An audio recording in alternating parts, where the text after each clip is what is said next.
Berdasarkan hasil rekapitulasi KPU, selisih suara antara paslon Jokowi Kiai Haji Maruf Amin dengan paslon Prabowo Sandi hampir 17 juta suara. Seberapa kuat dalil gugatan yang diajukan oleh pemohon untuk mampu mengubah hasil Pilpres di Mahkamah Konstitusi? Telah bergabung lewat sambungan telepon adalah Direktur Pusat Studi Konstitusi atau Pusako Universitas Andalas, Ferry Amsari. Selamat malam, Pak Ferry. Malam, Mbak. Pak Ferry, apabila Prabowo Sandi ini jadi mengajukan permohonan gugatan Pilpres ke Mahkamah Konstitusi, apa saja proses dan tahapan yang akan dilakukan selanjutnya oleh MK, pemohon dan termohon? Ya, pemohon tentu saja akan menunggu jadwal persidangan yang akan disampaikan MK.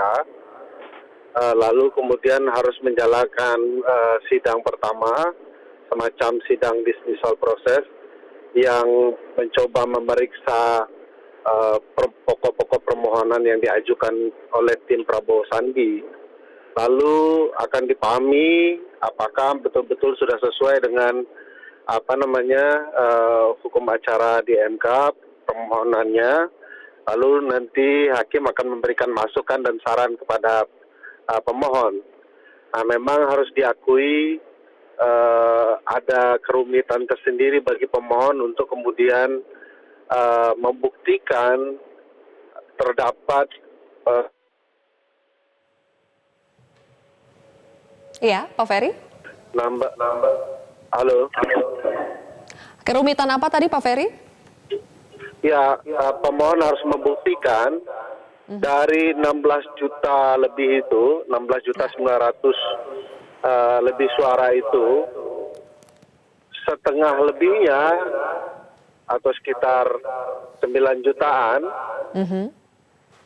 harus dibuktikan itu adalah suara yang sebenarnya milik Prabowo Subianto Sandi. Ya, Pak Ferry, kalau melihat selisih suara yang cukup jauh ya sampai 16,9 juta, sebetulnya kalau melihat selisihnya ini seberapa besar kemungkinan bahwa suara itu akan banyak berpindah ke kubu 02 dan akhirnya keputusan KPU yang sebelumnya memenangkan 01 ini bisa berubah? Ya, angka itu sangat besar, tentu saja akan berat bagi kubu 02 membuktikan bahwa angka itu merupakan miliknya karena harus diiringi dengan alat bukti yang cukup dan tentu saja valid. Nah, sejauh yang saya pahami,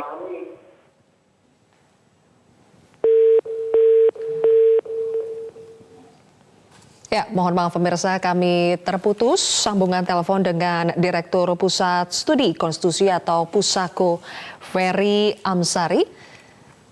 Tadi kami bertanya mengenai tahapan selanjutnya yang harus ditempuh oleh MK, kemudian pemohon dan termohon, kemudian bagaimana kemungkinan yang akan terjadi ketika selisih suara terpaut jauh 16,9 juta, apakah masih bisa untuk mengubah keputusan atau mengubah sebetulnya perolehan suara yang telah diumumkan oleh KPU.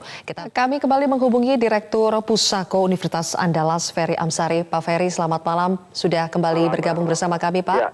Baik, Pak Ferry, kita lanjutkan kembali. Kalau kita berkaca dari hasil Bawaslu beberapa waktu lalu ketika menangani laporan kecurangan pemilu yang terstruktur, sistematif dan masif yang diajukan oleh pihak 02, Bawaslu sudah memutuskan untuk menolak gugatan tersebut karena bukti yang diajukan itu lemah. Apakah kali ini proses di MK bisa berbeda dengan hasil yang ditetapkan oleh Bawaslu? ya kalau untuk membuktikan terdapatnya kecurangan yang berbau TSM ya, terstruktur, sistematis dan masif, tentu analoginya akan sama. Nah, apakah kemudian alat buktinya masih hanya sekedar fotokopi berita online, tentu itu akan sangat lemah. Tapi kalau alat buktinya itu form C1 yang ditunjukkan bukti-bukti bahwa terlibatnya aparat penyelenggara atau aparat pemerintah dalam pemilu sehingga hanya menguntungkan kubu 01, lalu dilakukan dengan sangat-sangat terencana dalam sebaran jumlah yang sangat luas. Bahkan kalau menggunakan analogi Bawaslu harus lebih 50% wilayah di seluruh Indonesia, maka tentu kalau alat bukti itu bisa disampaikan di hadapan sidang Mahkamah Konstitusi, itu akan menjadi hal yang masuk akal. Tetapi kalau tidak dibuktikan, tentu juga akan ditolak oleh Mahkamah Konstitusi, karena memang angkanya luar biasa besar ya, tidak mudah untuk membuktikan angka sebesar itu. Tidak mudah ya menurut Anda. Terakhir Pak Ferry, putusan MK ini adalah benteng hukum terakhir ya untuk mengadili sengketa dalam sistem pemilu kita. Bagaimana apabila putusan MK ini nantinya masih juga tidak diterima oleh pihak pemohon? Oh, tidak ada cerita tidak menerima atau tidak menerima. Putusan MK itu setelah dijatuhkan, maka dia bersifat berlaku erga omnes ya, final dan binding. Jadi berlaku untuk siapapun, final dan mengikat.